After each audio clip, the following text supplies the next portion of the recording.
Well, good morning, everyone. Hope you're having a great day and great start to your day. And we sure thank you for coming on with us. We appreciate it. Enjoy everyone that joins us live. And of course, those who listen to this podcast at a later time. But let's say hello. We do our little roll call in the morning. Brahim, how are you? And Mike from Norland. And number 3, Mary from Norwich. And Kevin, how are you? Nativity, good morning. And Bonnie, Nick, from our staff. Wendy, good morning, from Markham. And Jerry, Nouveau Brunswick, how are you? Fran, Orangeville, Gloria, good morning. Sandy, Chilliwack, British Columbia, and boy, would it be bright and early out there. Mary, and Dave from Gilmore. Adeline from LaSalle, good morning. And Danny and Donna, good morning. And another Donna, good morning. 3 Donnas. Vince, how are you? Nancy from Iowa. And Cledis, good morning. Lou Ella from West Tennessee. Elaine, good morning to you. Bev, I didn't mean to miss you, Bev, honestly. Victoria, good morning. Ginny and Chantal, Ottawa. And Marnie and Sandy and Barbara and Veronica. Thanks for coming. Mara and Madeleine, Kippawa, Quebec. Sandra, Aurelia. And Sue, how are you? Lorna. Okay, a couple more. Andrea, Nouveau Brunswick. And Elaine, good morning. And Robin from Connecticut, good morning to you. Kitty from Kelowna, bright and early. Maryland from Florida. Olive from Oregon. We're going coast to coast, ma'am. Sylvia, Mississippi. Leslie, Thunder Bay. And Guylaine, how are you? David, Jensen Beach, Florida. Good morning. Keith. Yolande, been waiting for you, Yolande. Gertie, how are you from sunny Burlington? And Kathy, good morning. Maryland, Kelowna. We really like that out west. Nina, I didn't mean to miss you, Nina, honest. Meta, Leamington, Dale.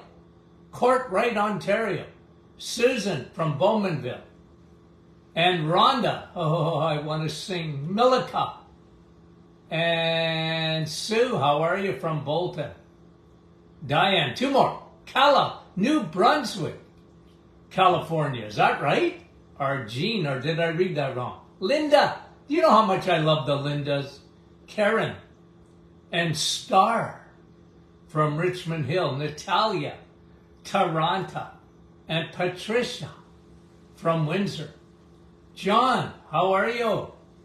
And Catherine from PEI. Okay, so I'm going to give you today, I read 2 articles, so this is why I'm bringing this up this morning, but I'll reference the articles in a minute. Okay? I am going to bring you 9 reasons that your gut is inflamed. So when you hear the word IBS, okay, what is that? The bowel's inflamed. That's an easy diagnosis to make, but the question is, why? Why would I have my bowel irritated? Now, 50 to, if you read different stats on it, approximately 50% of the population, approximately, have trouble with their gut. Okay? They have trouble with their gut. If you add the upper GI, Now you're into 70% of the population have some form of trouble, either of too much acid. But today what I want to focus in on is on the, excuse me here, how come my light went out? On the lower GI, hold it, just let me do this. How's that, guys? I don't know. We might have had a little power outage there. Okay, now, I'm going to give you 9 reasons.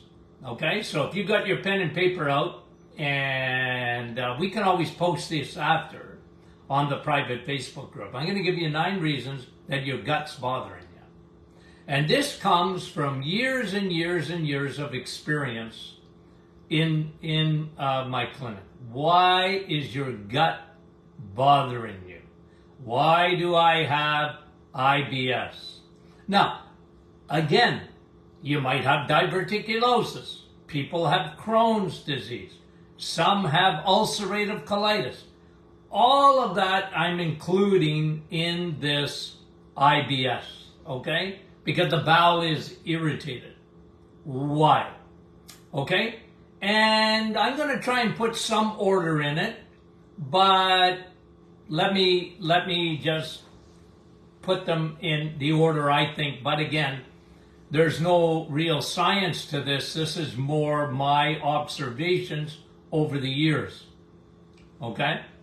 The number one reason that people have trouble with their gut is antibiotics.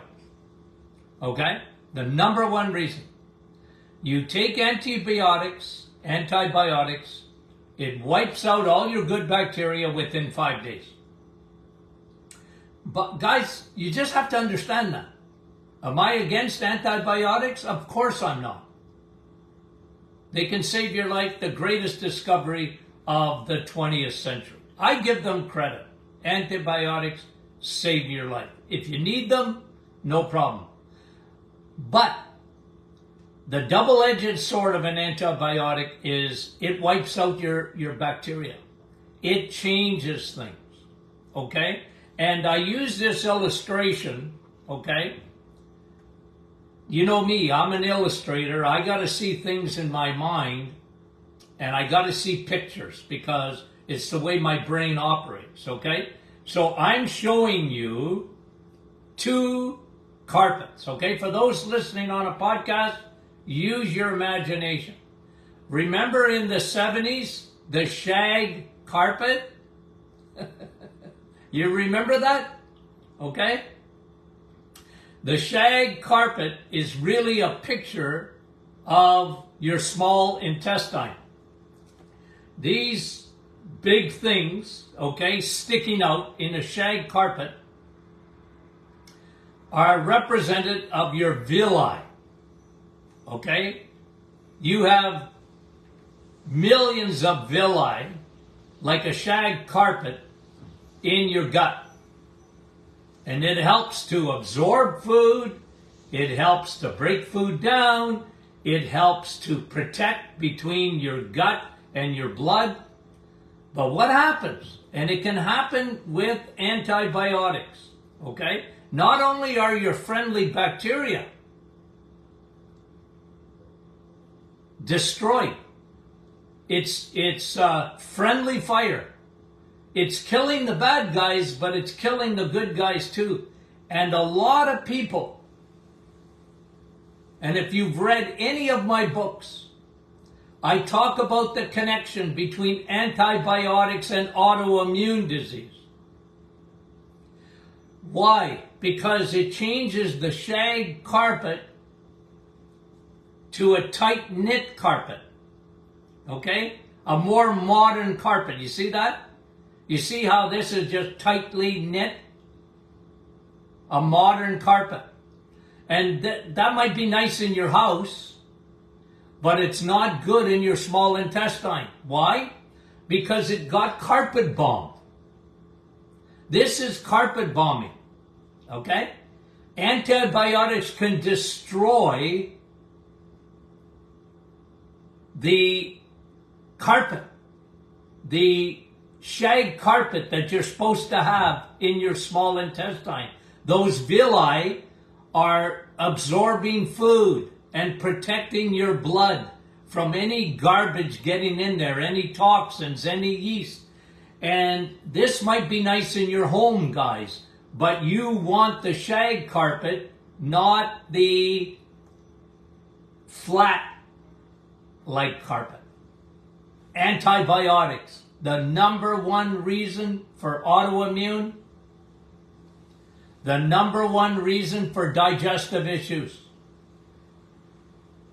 And it can happen in as little as 5 days. Now listen, you might not feel it right away. I've had people come in 2-3 years later after taking antibiotics, because I used to put a questionnaire out there, and they wiped out all their good bacteria.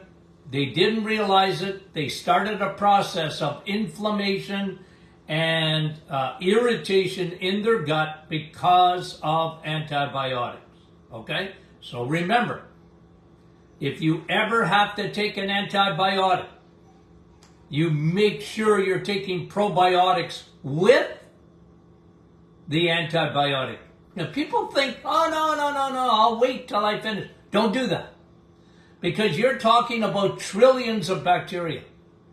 You want to take antibiotics, and then you want to take your probiotics with them. Okay? You've got a bladder infection, and it's really bothering you. And every time you go and urinate, it kills you. You need an antibiotic. Okay? If you have no pain and your doctor says, oh, I just took a urine analysis and you've got a bacterial infection. No, you don't. You have a yeast infection. That's a different thing altogether. And an antibiotic is the worst thing you can do. Don't take it just if you got no pain. You take an antibiotic, and guys, you know my teaching on this. And I was right 40 years ago, and I've been proven right. You take an antibiotic and you don't finish it. Okay? Listen to what I'm saying. Don't put words in my mouth. Okay? What I mean by that is, let's say you got a bladder infection. You have an infection. You take the antibiotic till the pain is gone. You know what they used to teach, and I was always against that. Take the antibiotic until you're finished. No. And now I've been proven right. You take it while your symptoms are there, and then you stop it. Okay? You stop it. Use probiotics. Guys, I believe the greatest discovery of the 20th century, along with antibiotics, was this discovery of probiotics, friendly bacteria. Friendly bacteria. That is really important, okay? So the number one reason, we could get into a lot more detail, is antibiotics. One of the big reasons you might have your bowel irritated bowel, and that can come after a few years. Doesn't necessarily happen right away. Could be months, could be even up to a couple of years later, and then all of a sudden you got gut problems. And you go, what happened? I'm telling you guys, really important to understand that, okay? Now, the other one is anti-inflammatories. People who live on Tylenol, Advil, aspirin even. Look, anti-inflammatories, I get it. I understand why you got pain. You know, I gotta clip the nerve. I got too much pain or whatever, and I'm taking Tylenol. People live on Tylenol. They got headaches every day, and they live on it. They live on Advil. They live on these kind of things.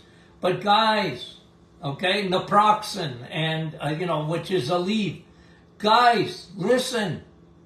Listen, Lindas and Larrys. The side effect of that is they're destroying your friendly bacteria. They're not quite as bad as an antibiotic for that, but they're almost as bad. They're almost as bad. And they change that microbiome inside the gut. And eventually what that does, it creates you're taking it for inflammation and pain, and it's creating inflammation and pain down the highway in the gut. You know how many people have, and this was the problem with aspirin. This is years ago now, it's got to be 10 years ago. I did a video on aspirin and we got over 1 million hits on it. This is 10 years ago, and I said what I've been saying about aspirin for a long time. They finally said about 10 years ago, quit taking it every day.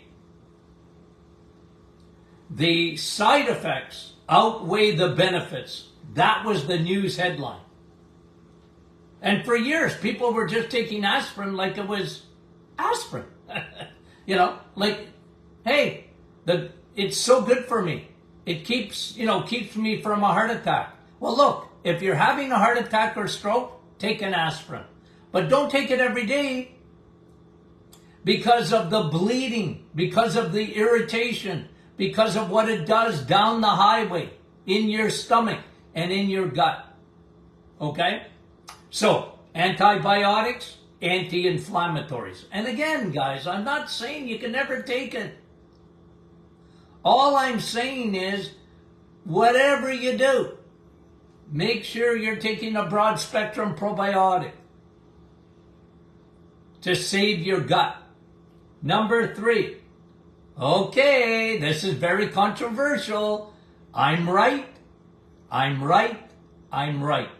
And you know what I'm going to toot my horn on? I've been saying this for a long time. I have been very consistent with this. Too much fiber. I know. We live in a fiber crazy world. You need your fiber. You need your fiber. Brought to you by the cereal companies. Kellogg's, Post, General Mills. They made fiber a household name. As if having a bigger, bulky poop is going to make you healthier. But people bought it. Doctors bought it. Nutritionists bought it. The social media bought it. The big media bought it. Everybody bought it. But here we have more than half the population with an irritated gut. And they don't realize that you're not a rabbit. You don't have the enzyme called cellulase. You're not a cow. You don't have 4 stomachs. Cows eat salad, so you don't have to. Got it? I know you love your salad. Okay, I know you do. Women, chicken and salad, right? But I'm telling you, when you have an irritated gut, if you have diverticulosis, the little pouches, where does spinach get caught? In your teeth. Where will it get caught? In your gut. You don't need fiber. It's overrated. And when I used to get my patients, okay, I used to grab their little faces like this, and I said, "You're eating too much fiber."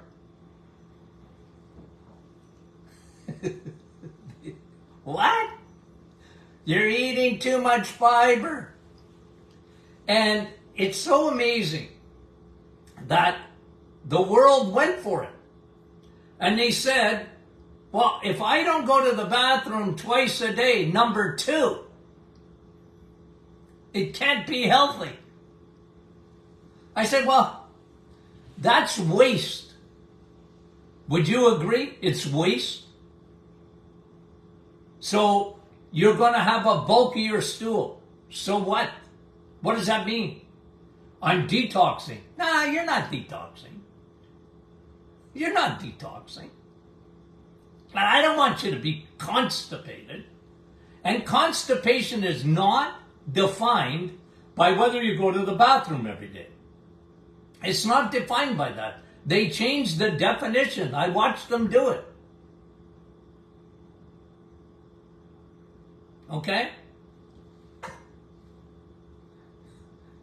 I remember watching videos and people said, analyze your stool. Why do you want to analyze your stool? Don't you have better things to look at? No, I'm just telling you, it was amazing. When I had IBS in the office, when I had diverticulosis in the office, when I had Crohn's disease in the office, when I had anything with the gut in the office, and I got them off their salads, and I got them off their cereals, it was amazing how much better they got. You don't have 4 stomachs. You're not a cow. You're not a rabbit. Rabbits, their pH is a lot different than your pH in your stomach, first of all. But second of all, they have an enzyme that you don't have. You don't make the enzyme called cellulase. You don't have it. There's a reason for it.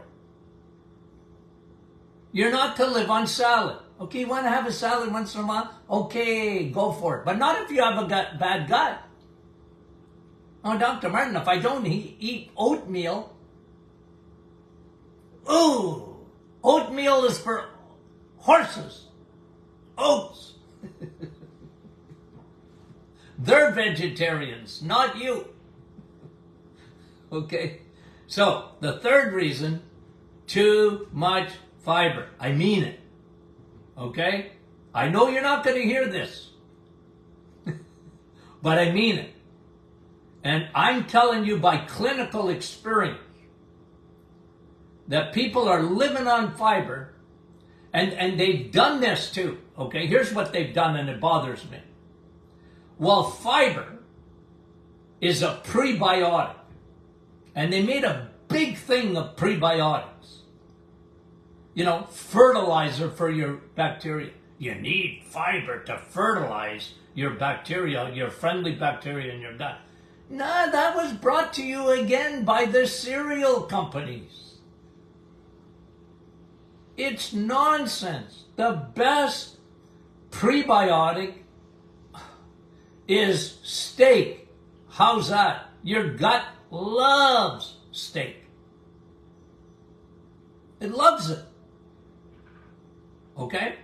Now, let me just say one thing, because we're going to talk about steak. People that have trouble with, eggs and cheese. Okay? They have trouble with eggs and cheese. You know what happened? Generally, this has just been my experience. Antibiotics destroyed their shag carpet. And they got carpet bombed, and now they have a flat carpet. They lost their villi that they need.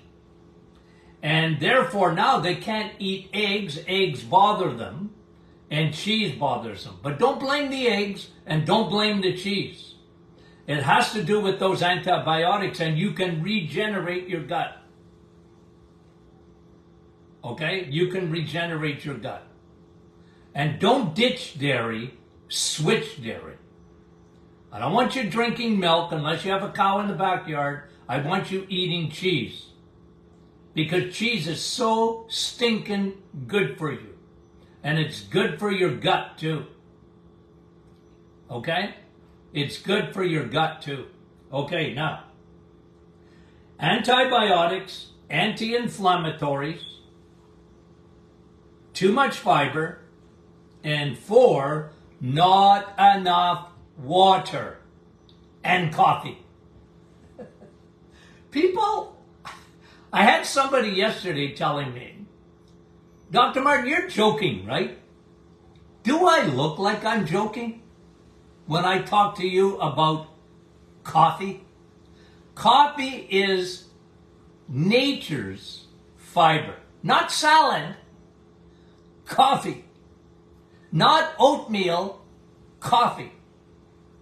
Coffee is the best thing for your gut. Now, you tea lovers, I feel sorry for you.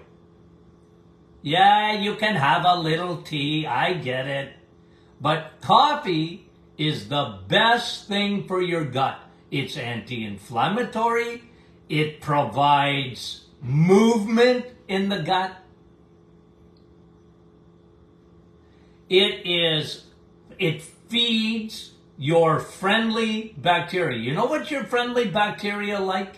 Is when you drink coffee. Now don't put sugar in it. Don't ruin it. Okay? I know. People like, Doc, I like sugar in my coffee. Yeah, well now it's not coffee, it's syrup. And it's a different thing altogether. Now you're negating the benefits of the coffee bean. Okay? Got the memo? The best thing you can do for your gut is drink more water and coffee. And I mean it. Aren't you happy? Aren't you happy? I give you good news like that? Yes, water. Do you know how many people walk around? I wish they had a light on top of their head that said, you're dehydrated, you're dehydrated, you're dehydrated. Your blood, half of it is water. Your gut, you need water. It's a river. Make it move. Add water, and only water is water. I love water. Vitamin W for your gut. For everything. But especially your gut. It makes things move. It cleans. You know, it does. It cleans. It washes. It scrubs. Coffee. Why do you think when we do the reset, we talk about those two things? Okay? So, what are we up to now? 4. Coffee and water I put together. 5. Too much sugar. Oh, I don't have my t-shirt on saying, don't feed the bears. Guys, again, I gotta tell you, when you have a bowel problem, almost invariably, not only will you have irritation and inflammation, you will have an overgrowth of yeast. Of course, antibiotics do that. But one of the things that feeds the yeast, remember, they're like teenagers. Yeast and cancer only love sugar. It's amazing what happens in your gut when you get rid of sugar. It's amazing. Right? The gut gets a break because you're not feeding the bears. You're not feeding yeast. And think of what yeast does. Okay? Put yeast. Okay? A little bit of yeast. Who cares? But you got a yeast inside your gut and you put sugar in there and it grows, grows, grows. And you get bloated. And you get, you got a tummy ache. You got your gut. It's loaded up with candida, yeast, a fungus. And never mind when that gets into the bloodstream. We're not even talking about that. We're just talking about an overgrowth. And when you take an antibiotic, anti-inflammatories, and when you're eating sugar, you're feeding yeast. And that's a big problem inside the gut. It's amazing what happens to that bloating when you get rid of sugar in your life. I didn't say it was easy. I'm just telling you, that's a big thing. Too much seed oils. You go down the middle aisles of your grocery store. Everything is made with those bad oils. Okay? They're inflammatory. From crackers to ketchup, from whatever that's in that middle aisle of the grocery store. Okay? They use hydrogenated oil. That's why it can sit on the shelf for months. And it's not good. It's an oil that man was never supposed to consume. Okay? So get rid of margarine. Get rid of anything that is hydrogenated. Okay? Even the bugs won't eat it. But we're silly. We eat it. Nothing made with those seed oils. You know, Canada's gift to the world, canola oil. Yikes. Soy. Hard on the gut because it's very inflammatory. It irritates. It's amazing, again, when you do the reset and you eat natural foods, what happens inside your gut? Okay? Got the memo? Okay. Number 7, stress. Stress. Boy, oh boy. That's a big factor today. Because think of what cortisol is. Okay? Cortisol is... That's cortisol. It's the fight or flight. It's the opposite of that is rest and digest. But today we live in a crazy world.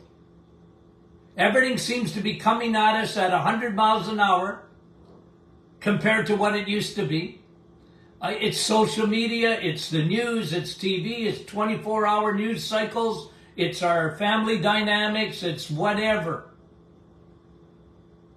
All I'm saying is my practice completely changed years ago. When measuring cortisol, it was almost seemed like 90% of the population that was coming to see me had high levels of cortisol, and that shouldn't be. That shouldn't be. And that can really irritate your gut. Because it's a diversion. Think of what cortisol is, okay? It's a diversion. Look. Okay, where is your blood going to? Your muscles. The fight or flight. You want to punch somebody or run. Right? Have you ever been worried? And you feel a pit in your stomach, the butterfly in your stomach? Well, that's the cranial nerve. Okay, the vagus nerve. That gets affected by cortisol. The vagus, not Las Vegas, the vagus nerve, that's your 10th cranial nerve. You get butterflies, your stomach is irritated. Cortisol is elevated. Okay? So that's really important to understand these things. And you live on the planet. What is your address? What does it end with? I don't know. I don't care what country you're in. I want to know what planet you're on. Oh, my address ends with planet Earth? Okay, well then you got trouble with stress, probably. A lot of people do. That irritates the gut. I would have to work on getting that stress levels down to help heal the gut. Okay? That was number 7. Not enough rest or digest. I'm going to mention this because I'm a guy that, okay, number 8 is gluten. Okay? Now, I used to say in the office, you can ask my staff, gluten schmooten, okay?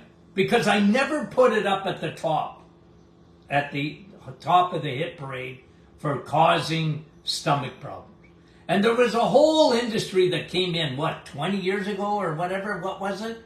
Right? Everything is gluten-free. You can, yikes, gluten-free. But I didn't like that. I didn't like gluten-free foods. I hated them. Because they were always full of seed oils. They were usually full of sugar and crappy carbohydrates. I didn't like that industry at all. I said, you bunch of liars, liars, pants on fires. And people that would eat gluten-free would drive me crazy. Now, if you got celiac, okay. And this is why I put it in there, because some people, they don't digest the carbs very well. It's not so much the gluten, it's the carbs. It's bread, it's pasta, it's noodles. Okay? And I know people, Dr. Martin, it's ancient grains. I don't care. It's still a grain. It's still gonna irritate. Okay? And I was very adamant in the office. I was very consistent. I'm sorry, but you and carbs don't get along. And you'll find out when you cut them out how much better your gut is going to feel. You like being sick? You like your gut being upside down all the time? You like it? No, I don't like it, Doc. I'm sick of it. Well, then listen, Linda. Listen, Larry. Trust me. 30 days, no bread, no noodles, no muffins, no bagels. None of that. What? None of that. Okay? For 30 days. Watch and see how your gut regenerates. It's amazing what your gut will do. Get off the carbohydrates. I want you off sugars because that feeds yeast. But I want you off those carbs, and that's where gluten is found. So is it gluten schmooten, or is it the carbohydrates and the breads and the pastas and the noodles? I don't know. I don't care. Just get off of them. Just get off of them. Okay, let me end. Alcohol. Okay? Alcohol. That irritates. It irritates the gut. So you like to have your little glass of wine. Well, you know what? Maybe for 30 days, don't have any of that if you've got a bad gut. Stop it. Okay? I'm not saying that you got to be a teetotaler. I'm not saying it. But it is an irritant. Alcohol is an irritant. That's why I want you to drink water and coffee. Replace your alcohol with coffee. Man, am I ever got a one-track mind, don't I? I admit it. But I've been right about coffee right from the get-go. And I remember in the 1970s, okay, when they kept saying that coffee is acidic, coffee's no good for you, coffee's terrible, coffee's this, coffee's that. And I said, you're a bunch of liars. It ain't true. Man, think about something so enjoyable, and you get to do it. Woohoo! Okay, guys. 9. Somebody got notes? Put it up for me. Otherwise, it'd take me an hour to do it on our private Facebook group. Hey, guys, what's tomorrow? Friday? Yeah, tomorrow's Friday. You know what that means? You know what it means? Yeah. Question and answer Friday. Is it too late to send your question in? No. Not too late. Send your questions in. Don't ask me how to do it. Love you guys. Talk to you soon.